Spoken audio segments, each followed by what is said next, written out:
Hello dear students, मैं चांसर इस channel पर आपका स्वागत करता हूं। इस वीडियो में आपको देखने को मिलेगा आपको जो हिस्ट्री का जो चैप्टर 6 है क्राफ्ट्स एंड इंडस्ट्रीज, इसका जो कंप्लीट जो एक्सरसाइज की जो सॉल्यूशन है विद एक्सप्लेनेशन आपको यहां पर देखने को मिलेगा। तो मेरे साथ इस पूरी वीडियो में बने रहिए। फर्स्ट क्वेश्चन आपका आता है राइट ट्रू और फॉल्स वाले क्वेश्चंस। तो फर्स्ट क्वेश्चन आता है before British rule India was a major centre of crafts and industries. तो ये आपका क्या है, ट्रू स्टेटमेंट है। देन सेकंड आता है the indigo plants use in making a dye for textile. ये भी आपको क्या है, ट्रू स्टेटमेंट है। थर्ड जो आता है आपका corks become well now it's tea plantations. तो ये आपका क्या हो जाएगा, ये आपका फॉल्स स्टेटमेंट हो जाएगा कि Coorg become well now for its coffee plantations, है ना। देन नेक्स्ट आता है आपका coal mines are constructed in present day Jharkhand, Bengal and Orissa. तो ये भी आपका क्या है, ट्रू स्टेटमेंट है। नेक्स्ट आता है आपका मल्टीपल चॉइस क्वेश्चन। इसमें फर्स्ट क्वेश्चन है कि before the establishment of rule India देश, आपके जो डिफरेंट जो ऑप्शंस है इसमें कि जो इंडिया है यहाँ पर क्या था, सी ऑप्शन करेक्ट हो जाएगा, was a flourish centre of crafts and industries. Then next second आता है आपका which of this was not the reason for reductions in export from India during the British rule. आपका India है तो British rule में आपका जो reductions होने का क्या रीजन है, तो यहाँ पर राइट ऑप्शन आपका ये हो जाएगा loss of patronage from Indian princes, landlords and nobles. Then next आता है आपका third, the losses of India's wealth during British rule was due to different tax जो लेविट किए जाते थे, increased imports जो हुआ, तो all of the above option है वो यहाँ पर करेक्ट हो जाएगा। नेक्स्ट फोर्थ नंबर क्वेश्चन है the famines in India during British rules were largely due to the cultivation of which of this crops. कौन से क्रॉप्स ग्रो करने के कारण से फेमिनाइज है, तो यहाँ पर आपका है इंडिगो और जो कॉटन जो क्रॉप्स है वो आता है, जो आंसर में सी इंडिगो एंड कॉटन हो जाएगा। देन नेक्स्ट आता है विच of this pairs is incorrectly match. इनमें से इनकरेक्टली कौन सा मैच है, तो राइट ऑप्शन आपका क्या हो जाएगा, सी जो है इनकरेक्ट मैच है। Lords Curzon set of the department of commerce and industries और for boosting the industrialization of India, ये जो है करेक्ट नहीं मैच है। देन नेक्स्ट आता है आपका सिर्फ का which two of the following statements give the reason why the British started factories in India during world war first. तो इनमें से जो कौन से वो जो दो रीजन है जिसके कारण से जो है ब्रिटिश को यहाँ पर फैक्ट्रियां बिल्ड करना पड़ा, तो राइट ऑप्शन आपका क्या हो जाएगा, सी और आपका डी दोनों जो है it becoming difficult to get essential supply for Britain war के कारण से, और ब्रिटिश को रियलाइज हुआ कि भाई फैक्ट्रीज जो है हम सप्लीमेंट्री प्रोडक्शन के रूप में ब्रिटेन के लिए इंडिया में सेटअप कर सकते हैं। तो सी और डी है वो क्या होता है, यहाँ पर आपके 6 नंबर का आंसर हो जाएगा।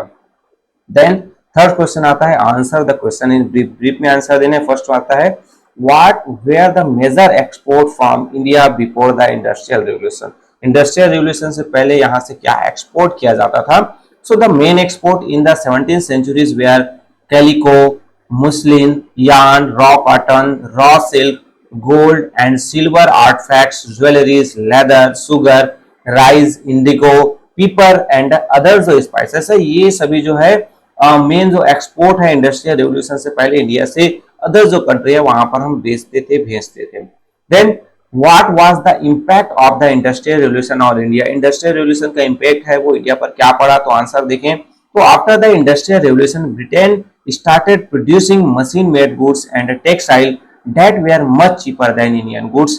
Indian art handicrafts slowly died because they could not compete against the cheaper products from Britain that were flooding the Indian markets। Means industrial revolution हुआ तो ब्रिटेन में मशीनों से सामान है वो सस्ते दामों पर टेक्सटाइल्स कपड़े वगैरह बनने लगे, तो इंडियन जो हैंडीक्राफ्ट्स जो वर्क है, जो हाथों से जो कपड़े बनाते थे टेक्सटाइल, वो सस्ते दामों पर वो सामान नहीं बेच पाते जो मशीनों से बने हुए जो टेक्सटाइल जो मिलते थे। तो इसके कारण से कहीं ना कहीं इंडियन जो हैंडीक्राफ्ट वर्क है धीरे धीरे डाइड होने लगे, मतलब खत्म होने लगे। थर्ड नंबर आता है what was the recommendations of the famine commission setup in 1880। 1818 में फेमिना जो कमीशन जो सेटअप किया गया था उसका रिकमेंडेशंस क्या था, तो आंसर देखे थे in the report the commission strongly recommended the setting up factories in India to reduce pressure on the agriculture sector and thereby prevent recurring famines. Means उस कमीशन ने ये रिकमेंडेशन किया था कि इंडिया में फैक्ट्री सेटअप करना बहुत ही जरूरी है, क्योंकि एग्रीकल्चर पर लोड बढ़ते जा रहा था और अगर ये फेमिनाइज आता है तो इसका रिकवर कर पाना मुश्किल था। देन नेक्स्ट आता है आपका फोर्थ नंबर का कि what was the effect of the industrialisation on the Indian artisan. Industrialisation का जो है इंडियन आर्टिसन पर क्या इफेक्ट पड़ा।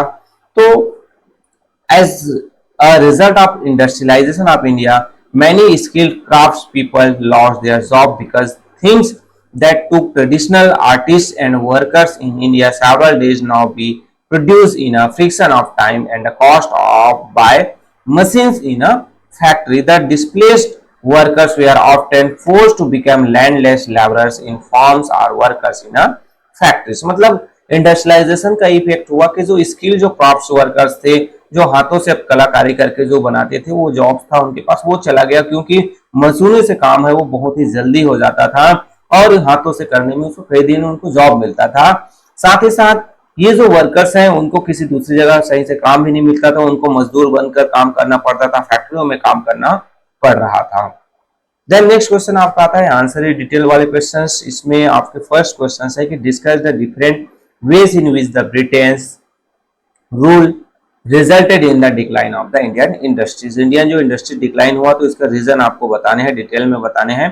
बहुत सारे पॉइंट्स है, आपको जितना पॉइंट्स इनफ लगता है उतने ही पॉइंट आप नोट डाउन कीजिए। ऐसा नहीं कि आप मैंने पूरा नोट करवा दिया तो आपको पूरा ही नोट करना है। आपके टीचर्स कितना आपके लिए आप क्या होता है सफिशिएंट है उतना ही आप नोट डाउन कर सकते हैं। आंसर में है आपका कि जो the establishment of British rule set in motions a series of event which led to a decline of the Indian industries. Different बहुत सारी जो चीजें थी जिसके कारण से डिक्लाइन हुआ। फर्स्ट आता है कि impact of industrial revolution. First point में देखेंगे तो after the industrial revolution Britain started producing machine made goods and textiles that were cheaper than Indian goods and were of better quality. As a result, Indian handicrafts declined and slowly died. Means industrial revolution से जो मशीनों से सामान बनने लगा वो सस्ता था और बहुत जल्दी बन जाता था, इसके कारण से हैंडीक्राफ्ट वर्क है वो धीरे धीरे खत्म होने लगे और एक समय ऐसा है कि कोई भी हैंडीक्राफ्ट जो वर्क से रिलेटेड जॉब नहीं मिलता था, बहुत कम हो गया था। सेकंड आता है loss of royal patronage. Miss When the British started taking over the country, princes, landlords, and nobles could no longer patronize the artisans, as most of them now depended directly or indirectly on the British. Means पहले जो है हमारे जो handicraft works वाले थे, artisans है, वो राजा महाराजाओं के यहाँ, लैंडलॉर्ड्स हैं, नोबल्स हैं, उनके यहाँ काम करते थे। बट जैसे ब्रिटिश आए तो ब्रिटिश के कारण से उनका जो है राजपाट चला गया, तो जो आर्टिसंस है उनको भी राजा महाराजा जो थे, लैंडलॉर्ड्स थे, वो नहीं रखने लगे, तो इनसे कारण से उनको जॉब मिलना मुश्किल हो गया।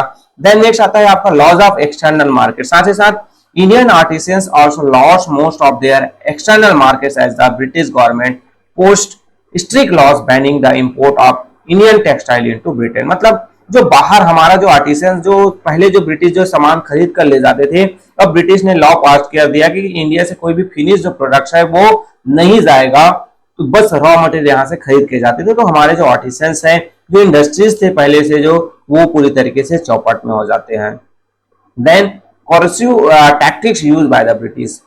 Companies agent force Indian farmers to cultivate cotton and sell it to them at cheap rates. Soon only raw cotton was exported from India and readymade cloth was banning imported. Means company जो agent थे वो यहाँ से जो है सस्ते दामों पर जो कच्चे जो रॉ कॉटन है उसको खरीद कर ले जाते थे और वहां से जो फिनिश प्रोडक्ट्स है महंगे दामों पर यहाँ पर बेचते थे। हमारे जो फिनिश जो प्रोडक्ट्स हैं उनको खरीदते ही नहीं थे, तो इससे कारण से कहीं ना कहीं हमारे जो इंडस्ट्रियल जो सिस्टम है पूरी तरीके से डिक्लाइन हो गया। तो यहाँ पर डिफरेंट पॉइंट्स है, जितना पॉइंट्स आपको सफिशिएंट लगता है उतने ही आप नोट डाउन कर सकते हैं।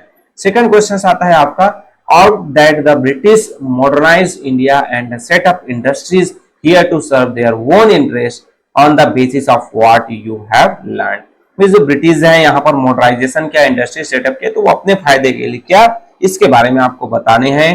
तो आंसर देखें तो the main aim of the East India company in India was to maximise profits. The policies they adopted in India toward this aims resulted in the destruction of India's flourish traditional industries and reduce India to a source of cheap raw materials for factories in Britain and a ready market for goods produced in Britain। Means main जो उद्देश्य था profit था, तो पहले से हमारे जो traditional जो इंडस्ट्रीज था उनको खत्म करने के लिए वो यहाँ से रॉ मटेरियल्स ले जाते थे और फैक्ट्री से बनी हुई जो मटेरियल्स है वो इंडिया में सेल करते थे ताकि ज्यादा से ज्यादा प्रॉफिट हो और इंडियन इंडस्ट्रीज है वो डिक्लाइन हो जाए। इसमें जो आता है फर्स्ट पॉइंट हम देखें तो British to also to no step to aid the growth of heavy industries in India as they we are affair this would impact British industries by competing against them. फिर British क्या करते हैं, यहाँ पर कोई भी बड़ी इंडस्ट्रीज नहीं लगाते हैं क्योंकि उसको डर था कि यहाँ पर इंडस्ट्री लग गया तो फिर ब्रिटिश के जो साथ उनका कंपटीशन होने लगेगा और ब्रिटिश का जो प्रोडक्ट है वो यहाँ पर ज्यादा नहीं बिकेगा। However, after the revolutions of 1857 and the report of the Femina Commission, the British realized that modern and efficient means of transport and communication were needed। मतलब 1857 का रिवोल्ट हुआ, फेमिना कमीशन आया, तो उन लोगों ने सोचा कि भाई यहाँ पर भी transport, communication, factory system establish करना जरूरी है, तो इस कारण से वो इंडस्ट्रीज यहाँ पर लगाते। फिर आपको इसी पीरियड में आता है कि when world war first broke out in 1914 Britain felt the need to develop industries in India that could manufacture military equipment। इस 1914 में जब ब्रिटेन के जो फैक्ट्रीज हैं वो लड़ाई के सामान प्रोड्यूस नहीं कर पाते तो ब्रिटिश को लगता है कि नहीं, इंडिया में भी फैक्ट्रीज होना चाहिए ताकि वहां से सामान की पूर्ति हो सके, तो इस कारण से वो यहाँ पर फैक्ट्री जो है सेटअप करते हैं। देन ये सभी जो आर्गुमेंट्स हैं वो प्रूव करते हैं कि जो वो ब्रिटिश है इंडिया में मॉडर्नाइजेशन किए, वो इंडस्ट्री सेटअप किए, वो अपने खुद के फायदे के लिए, वो ओन इंटरेस्ट के लिए था। देन नेक्स्ट थर्ड क्वेश्चन आता है, discuss the successful attempt of Indians in setting up textile and iron and steel industries in India. Means Indians के द्वारा जो फैक्ट्री टेक्सटाइल और जो आयरन स्टील इंडस्ट्रीज लगाए थे उनके बारे में आपको बताने हैं। आंसर देखते हैं। By the 1860s parts of central and western India had become major cotton production areas। Means 1860s के बाद या फिर उसके बाद देखें तो कहीं ना कहीं वेस्टर्न इंडिया है वो सेंट्रल इंडिया और वेस्टर्न इंडिया जो है क्या था, कॉटन प्रोडक्शन एरिया था। तो इसका जो taking advantage of this plentiful supply of cotton, Indians began setting up cotton mills in Bombay and the surrounding areas by the middle of the 19th century। The first successful cotton mill was set up in Bombay in 1854 by Noaji Nanabhoy Dewar। The next one came up in Ahmedabad in 1861। Means जो हमारे यहाँ जो cotton का production भरपूर होता था तो उसका फायदा उठाने के लिए बॉम्बे और इसके आसपास जो है मिड 19th सेंचुरीज में सेटअप किया गया, जिसमें सबसे पहले बॉम्बे में सक्सेसफुल जो मिल्स है 1854 में कावाजी नाना भोय देवार के द्वारा सेटअप किया गया था, और सेकंड जो है अहमदाबाद में 1861 में सेटअप किया जाता है। आयरन एंड स्टील में देखें तो the iron and steel industry is one of the most important and basic industries of the modern economy. The iron and steel in India started on the modest scale, but it soon grew by leap and bounds। मतलब जो iron steel बहुत important है तो वो पहले तो धीरे से ही स्टार्ट हुआ, बट इन 1907 में देखें Tata iron and steel companies was founded by the visionary Jamshedji Nusserwanji Tata in Jamshedpur Jharkhand. 1907 में जो फर्स्ट जो आयरन एंड स्टील जो फाउंडेड किया गया था स्टील इंडस्ट्रीज नुसरवान जी टाटा के द्वारा जमशेदपुर जो कि झारखंड में है। So this was the first Indian owned steel producing unit in India. The need for iron and steel increased in 1939 during world war second and the industries receive a boost. तो ये जो first जो setup किया गया था उसके बाद 1939 में जब वर्ल्ड वॉर सेकंड होता है तो वॉर इक्विपमेंट बनाने के लिए आयरन और स्टील का डिमांड बढ़ जाता है, तो इसके कारण से और बहुत ज्यादा इंडस्ट्रीज यहाँ पर इंडिया में सेटअप होते हैं। तो इस तरीके से थर्ड का आंसर। देन नेक्स्ट आता है फोर्थ का, trace the history of textile productions in India from the Asian time to the period after independence. मतलब जो टेक्सटाइल में जो प्रोडक्शन होता था उसके बारे में आपको एशियन पीरियड से लेकर इंडिपेंडेंट पीरियड तक आपको बताने हैं, इंडिपेंडेंट के बाद का भी बताना है। तो आंसर में देखें तो before the industrial revolutions weaving cloth used to be a family enterprises and the weavers used to take immense pride in the finished products। Miss industrial revolution से पहले जो क्लॉथ का बुनाई है वो फैमिली का काम होता था, फैमिली के जो लोग हैं मिलजुल कर ये करते थे, और वो जो प्राइड की बात है कि कौन से जो फैमिली मेंबर्स है कौन से एरिया में कितना बेहतर जो है फिनिश जो प्रोडक्ट बनता था। So as a result of industrial revolution machines took over the production of cloth.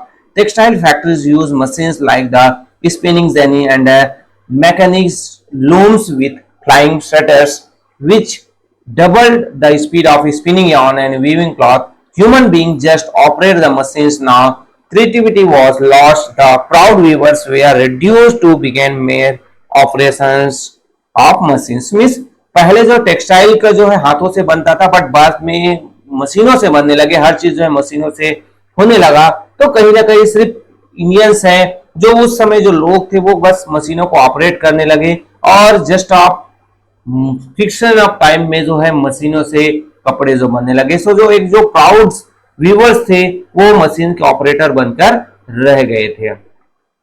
Then next आता है आपका fifth number, do you think that our textile industries could have been saved if the British had set up textile mills with modern machine in India at the right time? Why did they do not this? यहाँ पर कहा गया भाई कि जो British अगर textile industry मशीनों वाले यहीं पर लगा देते तो हमारा टेक्सटाइल इंडस्ट्री सुरक्षित होता। तो इससे रिलेटेड आंसर देने हैं। तो आंसर में देखें, our textile industries could have been saved if the British had set up textile mill with modern machines in India when they first come here, as India was flourishing center of arts and crafts. इस अगर शुरू से जो British यहाँ पर लगा देते तो हो जाता, क्योंकि भाई इंडिया पहले से ही टेक्सटाइल फील्ड में बहुत बेहतर काम कर रहा था।